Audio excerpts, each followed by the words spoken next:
Alright, so I got a power steering pulley puller at AutoZone. Put it up already. What am I doing? Alright. Yeah. Someone in the video that I watched recommended you do this with like an impact. I don't have an impact that's small enough to fit in this, so.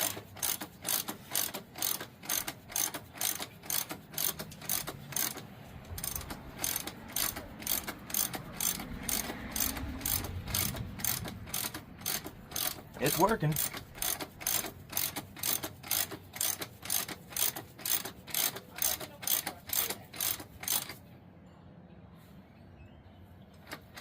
All right.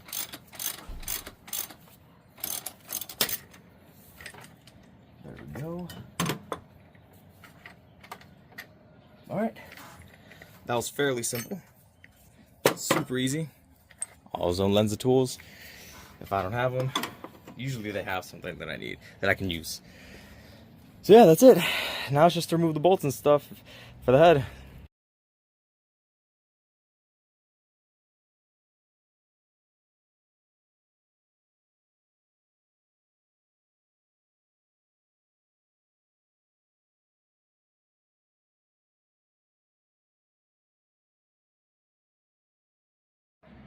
Alright, so just took off both head gaskets and checking them out. This is head gasket. Came off the passenger side. So I don't know if that's good or bad. I've never taken a head gasket. But you can see all steel shims are still there. All steel shims are still there. Whatever, right? This is the head gasket for the driver's side. So cylinder 1, 4, and 6. If you look, it's supposed to go like this, right? Yeah. If you look right here, this steel shim right there. Oh no, there you go. That steel shim is broken. So yeah, I think that was the issue as to coolant leaking into my engine, causing misfire. Blown head gasket right there. All right, so glad I replaced those. That's it. I think that's all the daylight I have for today, so it's not going to be able to be put together up until tomorrow, the third day working on it. Alrighty, I'm running out of daylight here, but I know I did say coolant was leaking in. Coolant was not leaking in. I just had a misfire because it was low compression. Yeah, I don't know why I said coolant. I'm tired. But yeah, that's kind of it. I just wanted to make that one quick correction before somebody's like, hey, there's no coolant lines right there. Yeah, low compression on cylinder 1 and 4, causing a misfire in 4 for some reason. Well, not for some reason, but yeah. So I'm gonna continue tomorrow for the third day, and yeah, I have to pick up because I don't have any lights out here for tonight. But yeah, tomorrow's just gonna be putting everything back, putting the new heads. I'll show you guys in the next video. Well, next video, but like you'll see in the next minute basically, which will be tomorrow for me. But yeah, putting everything away for today. I'll be back tomorrow. Alrighty, I'm back. This is my third day now. Technically, yeah, third day. So I left off, yeah, everything's off halfway through. So now it's just time to start putting stuff back. I might as well show you guys real quick. These are the old heads. A little dirty, but whatever.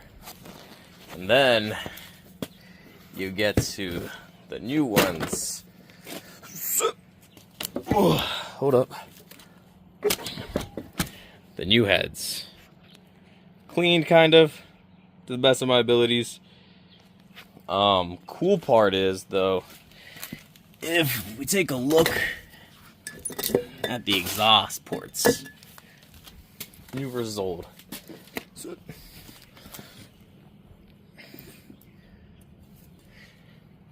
the exhaust port size difference. Now you're probably gonna be like, well, no, I can't see it, but so this ported all the way around. These not ported all the way around. Ported, not ported. Hopefully that gives me a little bit of difference in my exhaust. I don't know if the exhaust is gonna be a little bit louder Maybe it will be. I don't really know. We're gonna have to see. But maybe it'll free up some horsepower. Some guy on the internet was like, oh, you pair this with a nice cam, and it does some wonders. So I'm thinking this with, you know, cold air intake, maybe a good 5 extra horsepower. So I'll go from the stock, what is it, 160 to the wheels to like 165. And it's a free mod because all I had to do was, like, I found a drill bit that I had, and of course a drilled it out real quick. So it was pretty easy. To me, it was a free mod, and I already had to change out the head gasket anyways, so it was a no-brainer.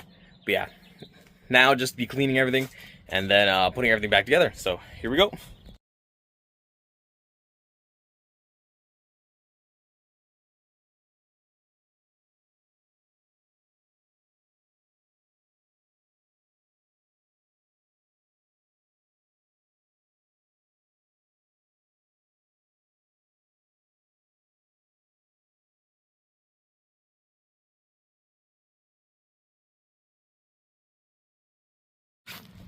This is what I got to. Cleaned off the surfaces as best as I could. Got a little chisel. Kind of scraped away all the gunk and stuff. Yeah. So I'm thinking the head gasket's either going to go 10 miles or 1,000 or 100,000. We'll see. I should be good. This is a Ford. What could go wrong? Alrighty. So you notice I'm in a little bit of a different outfit. It's been about, what, a few weeks, and I finally got the engine back together. The reason you're not gonna be able to see that is because a few of the files that I had, for some reason, got deleted when I put them into the editor. So, you're not gonna see me put it back together. Sorry about that. But yeah, basically, taking it apart, putting it back together, same exact process, just in reverse. One of the things that did happen when I was putting it back together, I did the torque specs for the intake and didn't realize they were inch pounds, not foot pounds, and I ended up snapping one of the bolts. It took about another few days for me to go get a bolt because I was just busy at the time. So the whole thing took quite a bit of time, and yeah, it was quite the fiasco, to be honest. But it is back together. It's been driving really good.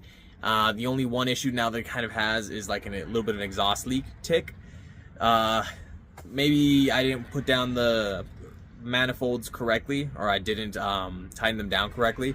But yeah, that's kind of pretty much it. So yeah, I don't know what else to say besides the head gasket's back on. You could probably find other videos of how to do it, but these are just videos of just like what I'm doing in my car. So yeah, pretty much this is how it sits now. Alright, yeah, so basically that was it for today's video. Kind of a long one. I think I'm gonna split it up into 2 parts just so it's easier to digest. And yeah, that's it.